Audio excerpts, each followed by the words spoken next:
ऐकलं तर कळेल आणि कळलं तरच तर वळेल. गणपती बाप्पा मोरया.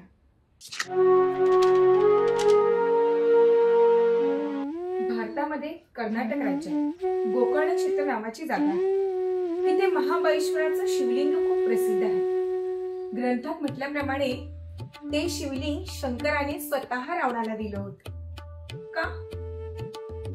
आणि असं म्हणतात की गणपतीने स्वतः त्या शिवलिंगाची स्थापना केली होती. कशी काय? चला बघूया. एकदा रावणाने आपल्या आईला शिवलिंगाची पूजा करताना पाहिलं, पण तेव्हा त्यांच्या लक्षात आलं की आपली आई आणि मातीच्या शिवलिंगाची पूजा करते. तेव्हा त्यांनी ठरवलं की शंकराकडे जाऊन त्यांचं शिवलिंग मागायचं. रावण तर संगीतात खूप तज्ञ होते. त्यांनी आपल्या संगीताचा आणि सुरांचा उपयोग करून शंकराला प्रसन्न करून घेतलं आणि मग त्यांच्याकडून त्यांनी त्यांचं शिवलिंग मागितलं.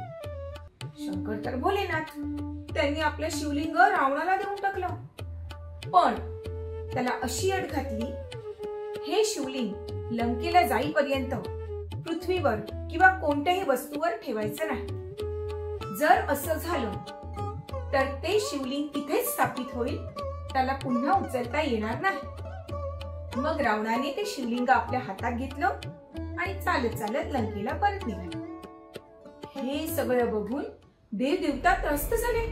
त्यांना भीती वाटायला लागली. जर हे शिवलिंग लंकेपर्यंत गेलं तर रावणाला कोणच हरवू शकत नाही, कधीच हरवू शकणार नाही.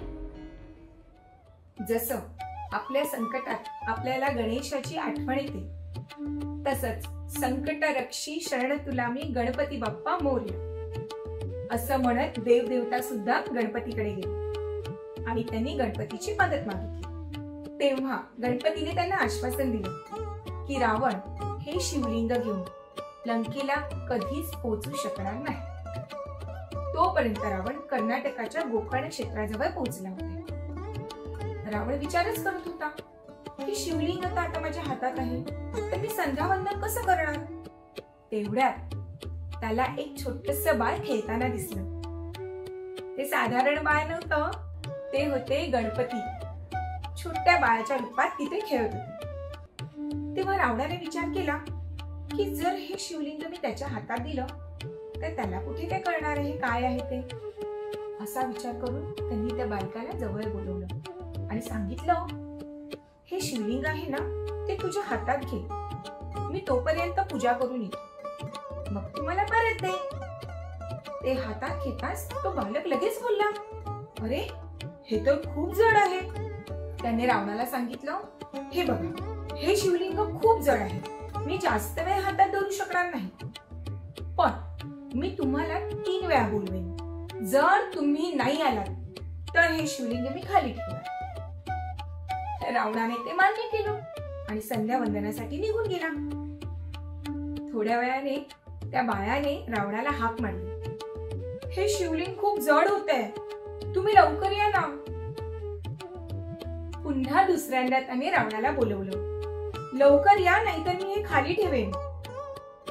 आणि नंतर त्या बालकरूपी गणपतीने सर्व देवदेवतांना साक्षी मानून रावणाला तिसऱ्यांदा हाक मारून हातातलं शिवलिंग खाली ठेवलं.